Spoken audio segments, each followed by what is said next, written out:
In 2024, OnlyFans users spent $7.2 billion in 1 year on OnlyFans. I'm guessing you know who majority of this was. It was men. It was down bad men who can't control their lust and have no self-control. And the sad thing is as a Christian guy trying to walk with Christ, trying to be better than I used to be, it's hard to see like so many older guys, so many guys in just like the church and seeing the statistics and just all the things I consume online. It's always telling me, oh, how many guys are actually still falling into temptation and watching porn and watching OnlyFans and even paying money for it. If you're paying money for that, you are another level of just a loser. Like, no offense. I know I need to be kind, but oh my gosh. Paying money because you can't control your desires. That is the saddest thing ever. And look, I get being lonely. I get being just wanting connection. But that's not how you get it. That's not how you get any connection in your life. The way you get connection is following Christ and finding Him and going all in on your mission first. This is my current opinion. This is my current state of mind of how I view dating. And look, if you're an older guy, maybe you don't want to listen to this. If you're older than me, maybe you still do. Because look, I'm not a teacher. I'm not a pastor. I don't have any authority over you. This is simply my opinion of what I think dating as a Christian man in 2026 and trying to get into a relationship should look like. First, you have to be celibate until marriage. This is a non-negotiable. It's in the Bible. Everyone knows you're supposed to be celibate till marriage. But then there's also this group of people who are lukewarm Christians who are like, well, it says that, but I don't think it's that big of a deal. I think God will forgive me, you know, because I think I found the person, right? Oh, you got to test drive the car before you actually see if you want to marry the person. Well, that's not how it works. That's not what it says in the Bible. That's not what Christ wants you to do. And I think an all-knowing God knows better than we do. So I think we should just put faith in Him and then trust in Him. But back to where I'm trying to take this. Step 1, you need to become born again. And you need to receive the Holy Spirit and start following Christ. Once you do this, then you need to remove all these worldly influences that you have and that you're consuming, and you need to replace them with godly influences so that on a day-to-day basis, you're getting closer to Christ every single day. Now, you're still going to sin, you're still going to fall short, but the point is that you're trying. And eventually, you will get to the point where your lust will not control you, and you're not going to want to be that down bad guy that's putting his credit card information on OnlyFans. You definitely don't want to be in that situation. And I can tell you myself that, not that, but I'm talking about just lust in general, you're never going to be able to control it until you get close to Christ. Because look, I was able to go, maybe a few months or a while without falling into these temptations and having self-control. But once I actually truly gave my life to Christ, it changed, and I'm chilling. I still have the desires. I still get tempted by the devil. But he's nothing because I have the Holy Spirit and I have Christ inside of me. And that's not pride. That's God's power. That's God's willingness to help me and His grace upon me. So that is step 1.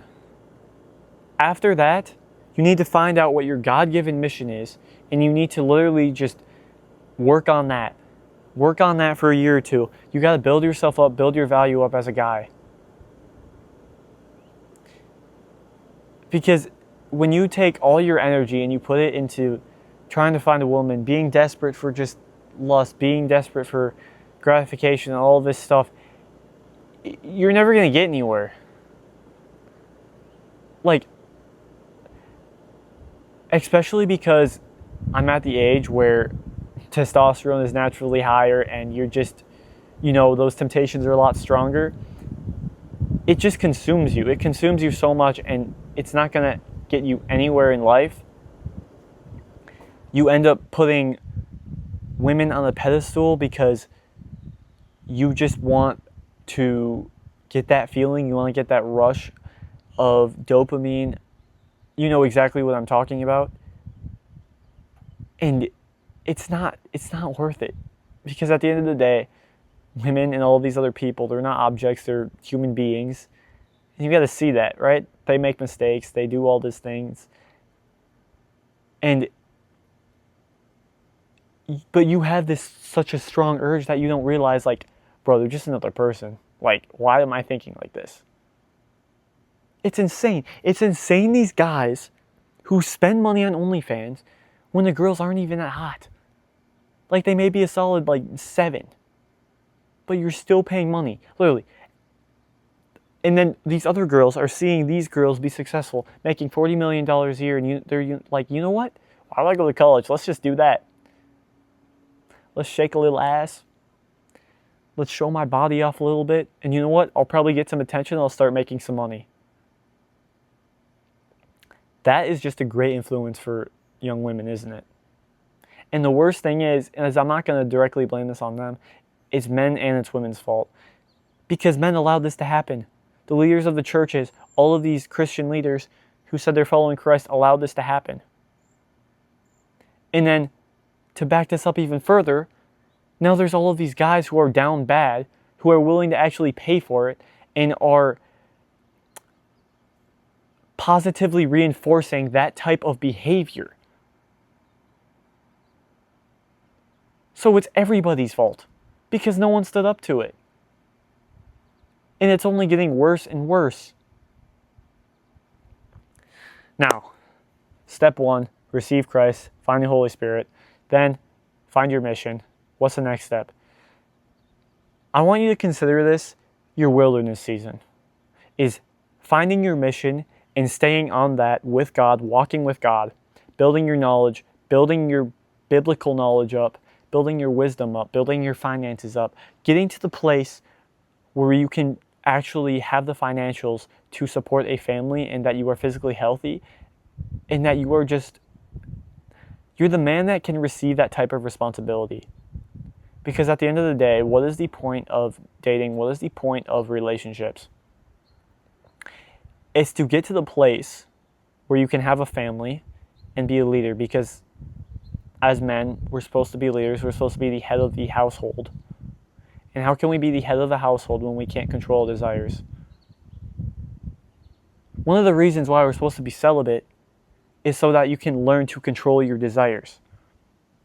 Because imagine you're married and you can't control your desires because you weren't celibate and you just didn't care enough.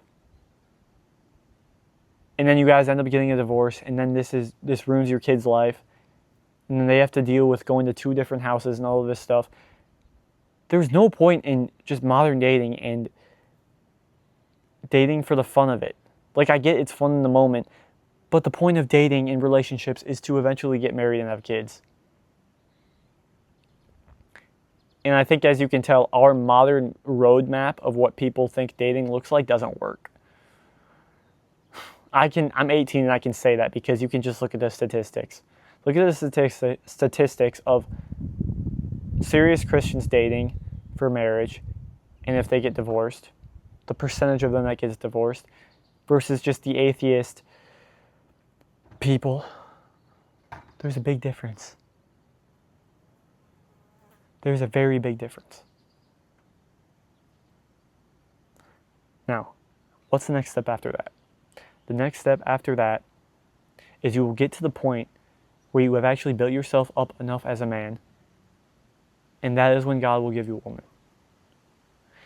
It's not just going to be like, oh, I'm going to pray and He'll give them to me. No, you have to build yourself up, and then you actually go into the dating market. That's what I view. That's how I think I'm going to do it. And look, again, these are my opinions. You don't have to follow this advice. I'm just saying these things because I feel like that is what God has called me to do. This is what God has revealed to me. And I just feel like that's the way we're supposed to do it.